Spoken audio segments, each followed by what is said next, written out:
네, 기후 위기의 세 번째 주제인 넘어서면 안 되는 지구 위험 한계는 무엇인가에 대해서 살펴보도록 하겠습니다. 지난 시간에 우리가 지구의 물질적 이제 유한성을 넘어서면 안 된다라고 했는데요. 바로 거기에 대한 이야기이기도 합니다.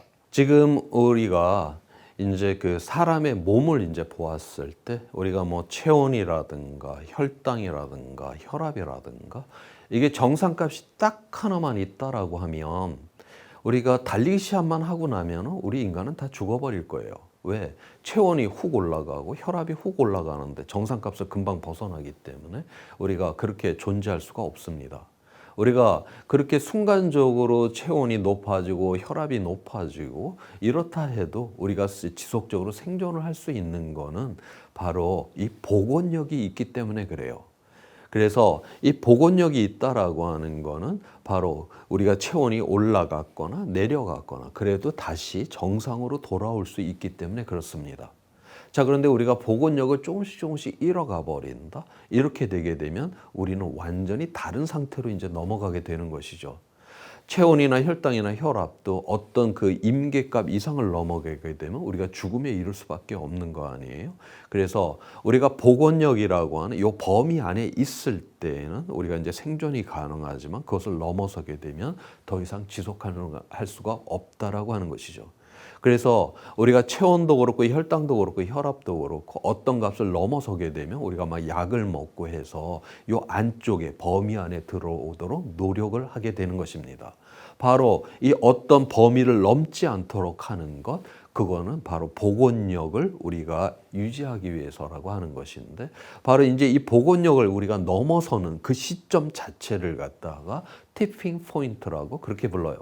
그냥 티핑 포인트가 일어나기 전까지는 뭐가 조금씩 변화가 일어나서 뭔 변화가 일어나는지 잘 모르는데 일단 티핑 포인트에 도달을 해버리게 되면 완전히 새로운 상태로 가버릴 수밖에 없다라고 하는 것입니다. 자, 우리의 몸이 이제 이러한 것처럼 바로 이제 지구도 바로 우리가 체온뿐만이 아니라 지구에도 그러한 어떤 한계를 넘어서면 안 되는 여러 요소들이 있어요. 그래서 지구의 평균 기온뿐만이 아니라 다른 그런 여러 요소들도 바로 이제 과학자들이 찾으려 노력을 했습니다. 자, 그래서 지금 현재 우리가 이제 이 과학자들이 지구의 위험 한계라고 하는 지구에서 넘어서면 안 되는 그러한 어떤 물질적 한계들을 지금 찾아냈습니다. 지금까지 9가지를 이제 찾아냈고 바로 저 녹색의 범위 안에 있으면 복원력이 있는 바로 이러한 상태를 이제 의미를 해요. 이미 기후 변화는 어느 정도 지금 위험 속으로 지금 넘어섰다라고 지금 그렇게 보고 있고요. 그다음에 이 생물 다양성, 바로 이제 멸종이 너무나도 지금 빠르게 지금 일어나고 있기 때문에 지금 굉장히 이거는 위험 상태에 들어갔다라고 보고 있고요. 그다음에 지면의 변화, 이 지구상에 이 80억을 지금 먹여 살리다 보니까 이제 이런 아마존 같은 데를 끊임없이 이제 불을 태우잖아요. 그러면서 거기에 생명의 다양성을 우리가 줄이는 이것도 위험으로 넘어갔다고 보고 있습니다. 그다음에 신물질, 우리한테 이제 필요하기 위해서 만들어낸 뭐 방사능이라든가 나노물질이라든가 뭐 미세 플라스틱이라든가 이거 우리의 편리를 위해서 다 만들었던 그런 물질들이에요. 자, 그런데 쓰다가 보니까 이것이 우리 자신, 그 다음에 생태계에 지금 피해를 주고 있는데 바로 이러한 신물질도 지금 위험으로 넘어갔다라고 보고 있어요. 그 다음에 이 영양분인데 이 영양분, 여기 질소하고 인내 그 비료를 지금 의미를 합니다. 지금 질소 비료 같은 경우는 우리가 뿌리옥 박테리아에서 이제 자연적으로 만들어내는 이 질소 고정보다 우리가 공장에서 만들어내는 이 질소 그 비료의 양이 2배 이상이나 될 정도로 엄청나게 우리는 많이 만들어내고 있어요. 자, 이게 왜 문제인가에 대해서 한번 살펴보도록 하겠습니다. 1950년도에는 이 지구상에 약 25억 명이 살았어요. 그 다음에 거의 한 70%가 굶주림에 시달리고 있었습니다. 오늘날은 80억, 그러니까 1950년도보다 3배 이상의 인구인데 그 굶주림에 시달리는 사람은 그 한 10%나 약 8억 명으로 지금 보고 있어요. 그러니까 우리는 지금 1950년도보다 지금 현재 3배 이상의 인구가 더 잘 먹는 세상을 만들어냈다라고 하는 것이죠. 1950년 이후에 그러면은 우리가 이 경작지를 갖다가 서너 배를 늘렸냐? 그렇지는 않습니다. 우리는 1950년 이후에 고작 경작지는 한 25%전 세계적으로 25% 늘렸다라고 그렇게 보고 있어요. 그러면 어떻게 경작지도 늘리지를 않았는데 더 잘 먹는 세상을 만들어냈냐?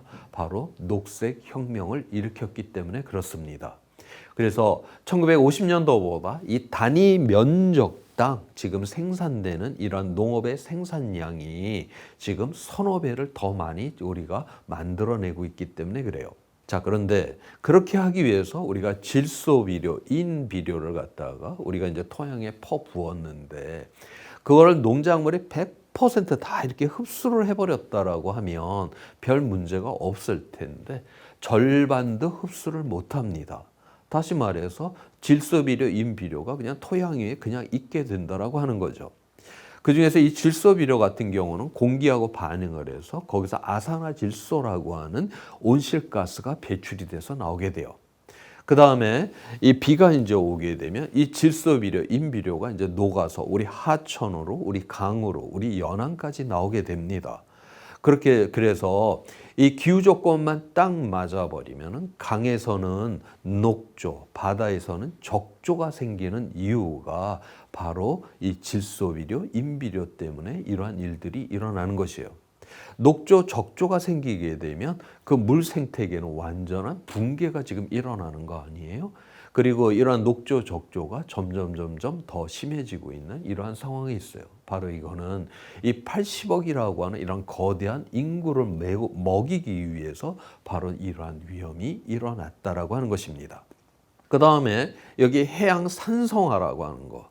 이것도 굉장히 지금 빠르게 지금 이루어지고 있어요. 왜 일어나냐면 우리가 온실가스를 이제 배출을 하면 이 CO2가 이제 나왔잖아요. 이 CO2가 이게 바다가 그 일부를 갖다 이제 흡수를 해줍니다. 인간이 배출하는 그 이산화탄소의 약 4분의 1 정도를 이 바다가 흡수를 해요. 이 CO2가 이 물속에 들어갔다라고 하게 되면 이게 탄산 성분이 되거든요. 탄산 성분이 됐다. 우리가 탄산유를 많이 마시면 뭐 이빨이 빨리 썩는다라고 하죠. 그건 바로 이 탄산수가 산성도가 높기 때문에 그래요.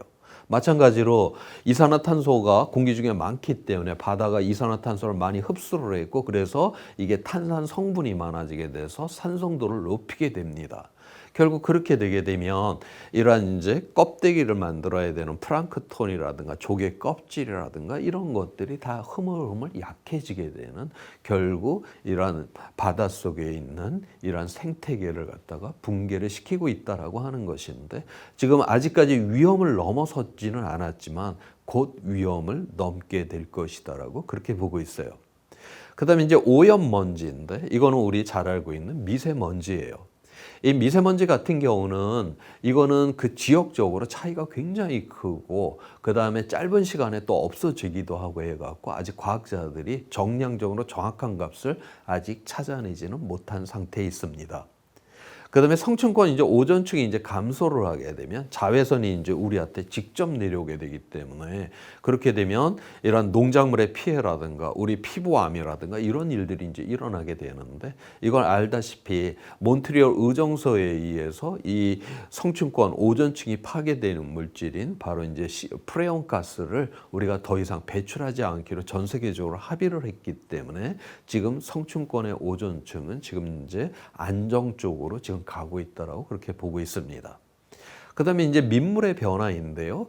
여기에서 청색물이다라고 하는 거는 이제 하천에 있는 물을 말합니다. 우리 한 사람이 하루에 그 마시는 물, 그 다음에 음식을 통해서 흡수를 하게 되는 그런 물의 양, 이거를 따지게 되면 3 내지 5리터 정도가 필요하다라고 그렇게 보고 있어요. 그 다음에 우리가 씻고 닦는 데 필요한 물이 그 10배인 30 내지 50리터의 물을 사용을 합니다. 그 다음 우리가 이런 옷이라든가 여러 가지 물건을 만들 때 이 굉장히 많은 물들이 필요해요. 한 사람이 하루에 쓰는 그 산업 용수를 우리가 계산을 해보게 되면 약 100리터의 물이 필요하다라고 그렇게 보고 있는데 이거를 우리가 청색물이다라고 하는데 지금 이거는 아직까지 전 세계 차원에서는 위험으로 넘어가지 않았다라고 보고 있어요. 자, 그런데 지금 이 녹색의 물이라고 하는 건 지금 위험으로 넘어갔다라고 하는 것이죠. 이 녹색의 물은 뭐냐?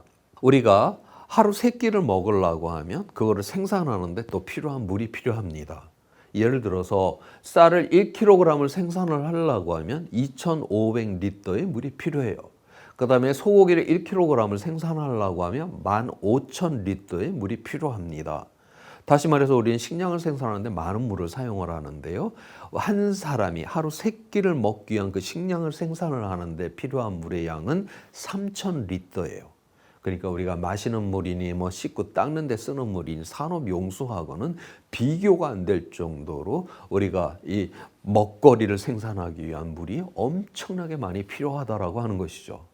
바로 이러한 농업 용수는 지금 위험으로 넘어갔다라고 지금 그렇게 보고 있어요. 그래서 우리가 물이 부족하다라고 하는 것은 이게 목이 마르다가 아니라 바로 배가 고플 수 있다라고 하는 것을 우리가 인식을 해야 된다라고 하는 것입니다. 자, 여기에서 우리가 이제 9가지의 그 위험 요인들, 넘어서면 안 되는 이러한 요인들에 대해서 살펴보았는데, 뭐 대부분이 다 우리가 이제 산업화 때문에 오늘날 지구가 이렇게 파괴가 되었다, 그렇게 이제 알고 있죠. 근데 여기서 어떤 지면의 변화라든가, 그 다음에 질소비료 인해 과잉이라든가, 이러한 민물의 변화라든가, 이러한 생물 다양성의 파괴라든가, 이러한 것들은 바로 농업 때문에 지금 일어나고 있잖아요. 농업이 거기서 식물이 자란다라고 해서 이 생태 친화적인 게 아닙니다. 이 80억을 먹이기 위한 이러한 농업도 오늘날 이 지구에 엄청난 이러한 부담을 주고 있다라고 하는 것이죠. 자, 그런데 우리 인간들은 지금 이 생산한 식량의 3분의 1을 갖다가 지금 쓰레기로 지금 내버리고 있어요. 다시 말해서 오늘날 우리가 지구를 갖다가 안전하게 지속 가능하게 만든다라고 하는 데 있어서는 바로 우리 먹거리도 담대한 전환을 할 필요가 있다라고 하는 것을 우리가 여기서 알 수가 있는 것입니다. 그 다음에 여기에 이 9가지의 이 위험 요인들이 이제 각각 이렇게 일어나는 게 아니라 서로 연계가 되면서 이렇게 함께 일어나게 될 것이다라고 그렇게 보고 있어요. 다시 말해서 하나가 무너지면 다른 것도 같이 무너질 수 있는 이러한 여지가 있다라고 하는 것이죠. 그래서 하나만 잘 지켜야 되는 것이 아니라 이 모두를 우리가 잘 지켜내야만 한다라고 하는 것이에요. 자, 그래서 이 지구의 이 위험 한계라고 하는 거를 또 달리 이제 설명을 하게 되면 이 절벽 옆에 있는 이 도로를 갖다가 우리 인간이 지금 자동차를 타고 가고 있는 거에 비유를 할 수가 있습니다. 우리 절벽 옆에 그 도로를 달려갈 때 보면 그 가드레일, 보호 난간이라고 하는 게 있죠. 이 보호 난간은 가는 길을 막기 위해 있는 게 아니잖아요. 저거를 보호 난간을 넘어서면 엄청난 위험이 있다라고 하는 걸 인식하게 해줍니다. 우리가 이 보호 난간이 있기 때문에 바로 낭떠러지에 저 도로를 차를 타고 우리가 달려갈 수가 있는 것이죠. 마찬가지로 우리가 지구의 이 위험 한계라고 하는 것을 우리가 명확히 인식을 하게 된다면 저거를 넘으면 우리는 지속 가능할 수가 없다라고 하는 것들을 우리가 인식을 하게 되고 그거를 안 넘게 하기 위한 이러한 노력을 할 수 있다라고 하는 이러한 생각에서 바로 이 지구 위험 한계가 바로 이제 만들어지게 된 것이에요. 그래서 바로 우리는 이 녹색의 범위 안에 있을 때만이 우리에게는 지속 가능성이 있다라고 하는 것이고 바로 여기에 우리의 이 지구의 회복과 바로 또 인간의 지속 가능성이 달려 있다라고 하는 것입니다. 이번 시간에는 이 지구의 이 한계, 그 위험의 한계에 대해서 우리가 함께 살펴보았습니다.